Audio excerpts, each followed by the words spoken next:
Shalom, Bapak Ibu Saudara sekalian dikasihi oleh Tuhan Yesus Kristus. Tema renungan hari ini adalah jangan dikorupsi. Bacaan kita terambil dari Matius 7 ayat 24-25 yang berbunyi demikian.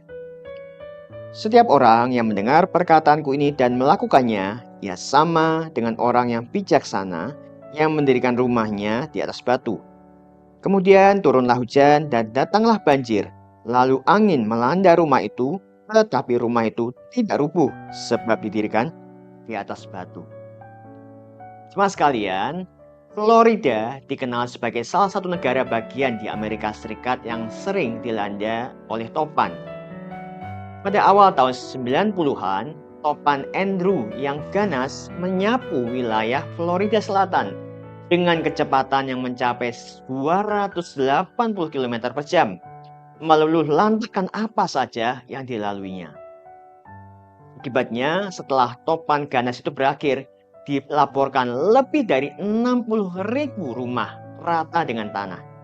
Kerugian material sangat besar dan menewaskan hingga 65 orang. Namun anehnya, ada satu rumah di antara puing-puing bangunan itu yang tetap berdiri.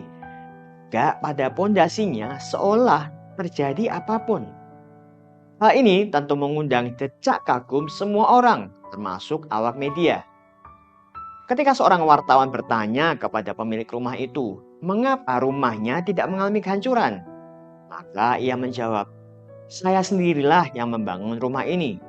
Dan di dalam prosesnya, saya mengikuti semua aturan pembangunan yang berlaku di Florida ini.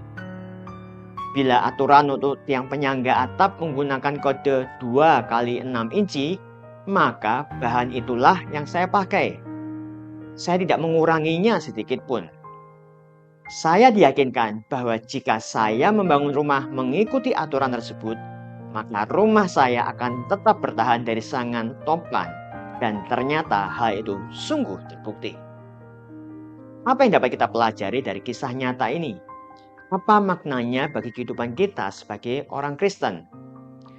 Sebagaimana perkataan Tuhan Yesus dalam ayat ini, maka hidup kita akan menjadi kokoh bagaikan rumah yang tidak akan rubuh ketika dilanda oleh hujan dan angin. Jika kita bukan hanya mendengar perkataan Yesus, namun juga menjadi pelaku firman-Nya. Masalahnya, kita lebih sering mengkorting atau mengkorupsi firman Tuhan, alias kita lebih senang menjadi pendengar saja, namun kita enggan melakukan. Ibarat rumah, maka kita senang mengurangi kualitas atau ukuran bahan yang digunakan supaya lebih hemat, atau berharap hasilnya sama kuatnya dengan kualitas aslinya. Hal ini tentu tidak mungkin, sehingga pada akhirnya hidup kita akan rubuh, diterpa oleh badai kehidupan. Mari kita belajar menjadi pelaku firman Tuhan di dalam kehidupan sehari-hari dengan cara mentaati aturan yang Tuhan sudah berikan bagi kita. Meskipun barangkali hal itu memerlukan biaya yang lebih mahal dan waktu membangun yang lebih lama, namun pada akhirnya dapat dipastikan bangunan itu lebih kokoh berdiri di tengah hantaman badai.